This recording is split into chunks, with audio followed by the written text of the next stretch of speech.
O diabo mora no inferno, tem seu tridente, perturba as almas, não? Porém, biblicamente falando, o diabo está aqui entre nós. O diabo está aqui entre nós no sentido que ele está aqui no mundo, colocando armadilhas para as pessoas. Que tipo de armadilhas? Para que as pessoas pequem. O que o diabo quer não é simplesmente te assustar, como os filmes apresentam. O que o diabo quer é que você caia na tentação e peque. Porque quando a gente peca, a gente fica distanciado de Deus. E quando a gente fica distanciado de Deus, é aí quando a gente precisa da efetuação e operação do mistério da reconciliação.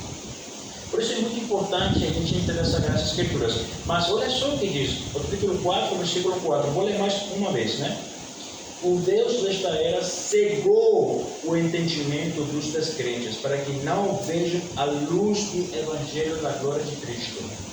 Ou seja, porque ainda há pessoas que, ouvindo o Santíssimo Evangelho, ainda não têm aceitado o Santíssimo Evangelho. Porque o príncipe deste mundo cegou seu entendimento. Porque o príncipe deste mundo cegou o entendimento. É fácil ser convencido, o difícil é ser convertido. Não é não? E, sinceramente, irmãos, há muitos anos eu era ateu. Eu questionava os cristãos, eu até ria, mas eu reconhecia uma questão na época. Eu dizia para o pessoal, olha, eu não acredito nesse Jesus que faz milagres, porém, eu parabenizo vocês, porque se não fosse por vocês, o mundo seria um caos maior. Eram as minhas palavras daquela época. Hoje, evidentemente, isso mudou. No momento que eu comecei a raciocinar sobre esse assunto, sobre a existência de Deus, o Deus bíblico, o Deus bom, eu reconheci que eu um tolo. Eu era tolo, um ateu e um tolo. Hoje, o mundo pinta a ideia de que se você não acreditar em Deus, você é inteligente. Se você tiver fé na ciência, você é inteligente. Mas não é assim. Não acreditar em Deus é coisa de tolos. A coisa mais natural é acreditar em Deus. A coisa mais racional é acreditar em Deus. A coisa mais sábia é acreditar em Deus. Mas por que ainda tem pessoas no mundo não aceitando o Evangelho?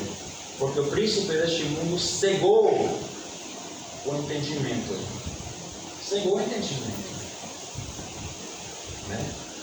E o que a gente precisa para tirar essa cegueira espiritual? Como que a gente faz para retirar essa cegueira espiritual das pessoas? Como?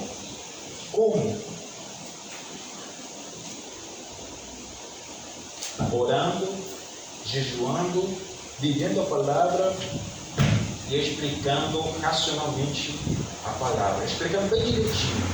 Se a pessoa conseguir entender, mas não aceitar a mensagem, deixa para lá. Talvez em outro momento, talvez em outra oportunidade, essa pessoa vai repensar o que ouviu, o que aprendeu, e talvez essa pessoa depois se converta, né? Todo mundo tem seu momento, mas o nosso dever é explicar a Santíssima Palavra.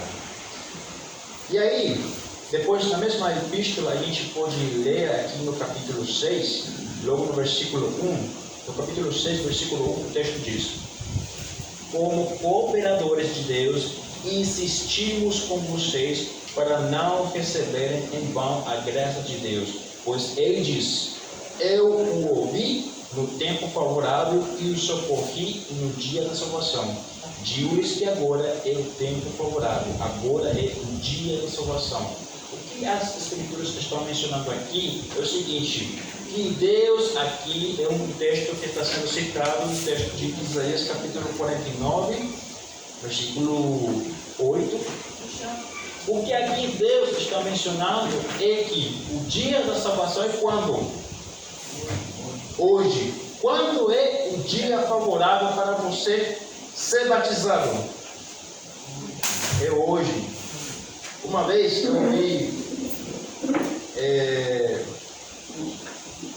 um pensamento de um irmão, não é daqui, ele é da Paraíba, e ele dizia para mim o seguinte: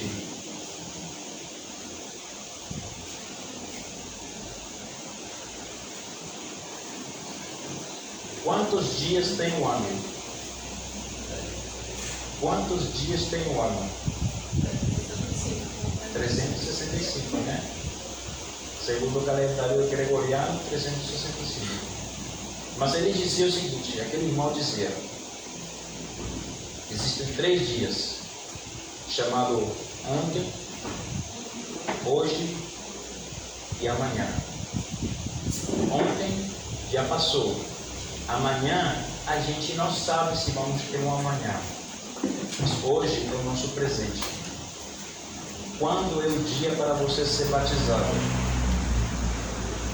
Hoje. Aí eu faço a pergunta: é difícil acreditar na cabeça que Jesus é o Salvador? Sim ou não? É difícil? É difícil com a boca confessar que Jesus é o Senhor dos Senhores, o Rei dos Reis e o Salvador? É difícil?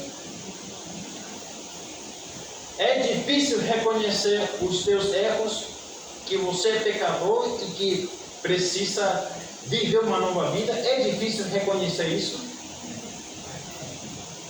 É difícil entrar por segundos na água para ser batizado? É difícil ser crente até o fim? Aqui, gente, muitos têm problema, né? Aí muitos têm problema. E por que muitos têm problema aí? Porque a pessoa tem suas próprias expectativas e Deus tem suas próprias expectativas. E às vezes as nossas expectativas vão colidir com as expectativas de Deus. Não é não? Mas Jesus disse: aprendam de mim, eu sou manso e humilde de coração. O meu fardo é leve e fácil de ser levado. Irmãos e irmãs, seguir a Jesus é o caminho mais simples para você viver uma vida boa. Quem não segue a Jesus está perdendo tempo. Quem não segue a Jesus não está sendo muito sábio. Uma das questões que eu fico pensando: por que eu não me converti antes? Por que eu não obedeci o Evangelho antes? Por que eu não aproveitei mais? Eu queria ter me convertido quando era deste tamanho, mas não era o tempo, né? Tiago pode satisfazer esse desejo, né, Tiago? Muito bem, então vamos analisar alguns pontos aqui sobre o assunto que nos compete, né? Sobre o domingo. Eu vou ler uma lista de textos bíblicos aqui. Não precisam se preocupar que depois, quando a gente chegar em casa, eu vou estar aqui passando no grupo do WhatsApp, certo? Então, alguns pontos sobre a questão do que significa o batismo, a gente precisa compreender. O que representa o batismo? O que significa o batismo, né? E, biblicamente falando, aqui temos alguns pontos interessantes que a gente precisa compreender. Como, por exemplo, quando a gente efetua o batismo significa que nesse momento nós estamos sendo revestidos de Cristo Jesus, né? Como, por exemplo, o texto de Gálatas, capítulo 3, versículo 27, o texto diz: pois os que em Cristo foram batizados, de Cristo se revestiram. O que significa essa frase? Significa o seguinte: você sabe o que significa a palavra cristão? A palavra cristão significa aquele que imita o Cristo. Quem é o Cristo? É Jesus. Então, quando o texto diz aqui que os cristãos estão se revestindo de Cristo, significa que os cristãos, essas pessoas, estão adquirindo a imagem de Cristo. Não uma imagem física, mas uma imagem de personalidade, de estilo de vida, do que prega, do que fala, do que pensa. Ou seja, quando somos batizados, os batizados vivem conforme viveria Cristo aqui na terra. É por isso que o cristão deve refletir a imagem de Cristo Jesus, porque foi revestido de Cristo a partir do dia do batismo. Então, aí você pensa, sem Cristo eu mentia, com Cristo eu não posso mentir mais. Sem Cristo eu era infiel, com Cristo eu devo ser fiel. Não é? Outra questão que a gente pode observar, o que acontece após o batismo, é o seguinte, como por exemplo eu mencionava no texto de Atos capítulo 22, versículo 16, o texto diz que nós somos lavados dos nossos pecados. Né? O texto fala o seguinte: e agora que está esperando, levante-se, seja batizado e lave os seus pecados, invocando o nome dele. O texto é extraído da história da conversão do apóstolo Paulo. Né? Então, quando a gente efetua o batismo, nesse momento, todos os nossos pecados estão sendo lavados. Estão sendo lavados. Uma questão que a gente precisa compreender é o seguinte: se uma pessoa for batizada, seus pecados perante Deus são lavados. Porém, se houver alguma consequência natural lógica do pecado passado, essa pessoa vai ter que lidar com isso. Exemplo, digamos que fulano matou o seu vizinho. Fulano matou o seu vizinho. Porém, fulano ouviu o Evangelho, acreditou e entendeu o Evangelho e foi batizado. Essa pessoa, perante Deus, vai ter seus pecados lavados. Porém, vai ter que lidar com as consequências na justiça aqui na terra. É uma pena, a pessoa vai ter que ficar preso, né? Porém, não ficará preso perante Deus. É isso que nos interessa. Outra questão que a gente pode aprender por meio do batismo é que por meio do batismo nós recebemos o perdão dos pecados e o dom do Espírito Santo, tal como Atos capítulo 2, versículo 38 menciona. Pedro respondeu: arrependam-se e cada um de vocês seja batizado em nome de Jesus Cristo para o perdão dos seus pecados e receberão o dom do Espírito Santo. Toda pessoa que for se arrepender e toda pessoa que for batizada, essa pessoa receberá o perdão dos seus pecados e receberá o dom do Espírito Santo. O dom do Espírito Santo significa o presente do Espírito Santo na tua vida. Ou seja, a partir do batismo, a pessoa se torna um santuário do Espírito Santo. Você quer ser santuário do Espírito Santo?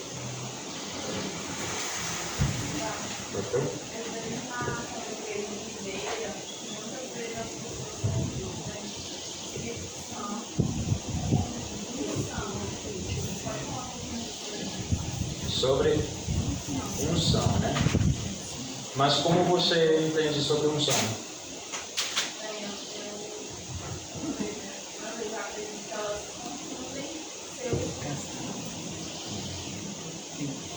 Então, é o seguinte, a unção vem do verbo ungir. O que é ungir? Antigamente, principalmente durante o período veterotestamentário, durante o período dos profetas, dos patriarcas, etc. Durante esse período, o sacerdote ou o profeta de Deus, como por exemplo, o caso de Samuel, Samuel não era sacerdote, porém ele era um profeta. Ele era um escolhido de Deus para representar uma missão na terra. Então, o profeta Samuel, ele vai ungir o rei Davi. aqui na cabeça ou na testa, usando óleo ou azeite de oliva. Então, biblicamente falando, pelos exemplos que a gente tem aqui, e dentro da antiguidade, ungir alguém usando óleo ou azeite de oliva, nesses contextos, significava que essa pessoa foi escolhida por Deus para efetuar uma missão. Por exemplo,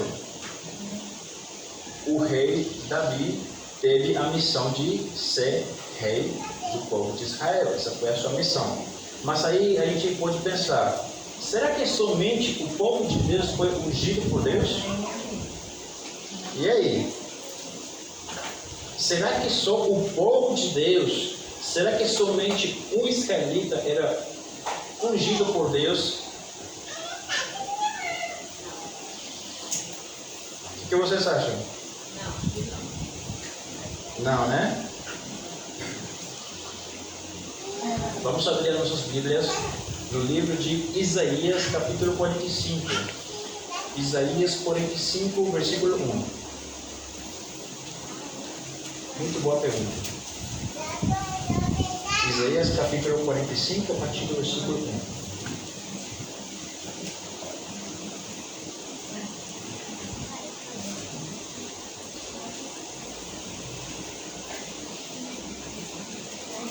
Isaías.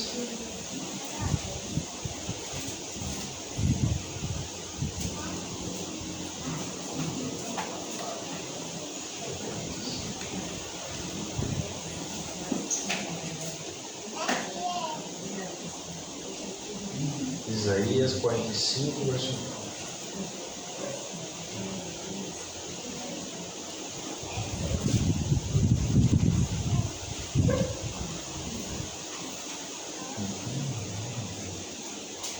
Pronto? O texto diz: assim diz o Senhor ao seu ungido, a Ciro, cuja mão direita eu seguro com firmeza, para subjugar as nações diante dele e arrancar a armadura de seus reis, para abrir portas diante dele, de modo que as portas não estejam trancadas. O texto é o seguinte: quem foi Ciro?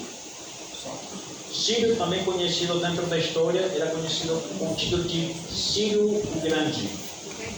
Ciro era rei da Pérsia, um dos reinos que foi profetizado perante a revelação e interpretação que Daniel, o profeta, apresentou para o rei Nabucodonosor, né? O primeiro reino era o reino da Babilônia, o segundo reino, o reino da Pérsia, o terceiro reino, o reino da Grécia, e o quarto reino, o reino romano, o Império Romano, né? Então, Ciro foi escolhido por Deus, Ciro foi ungido por Deus. Nesse sentido, não necessariamente ungido no sentido físico, né? Como o rei Davi, por exemplo, né? No caso do rei Davi, ele literalmente foi ungido, né?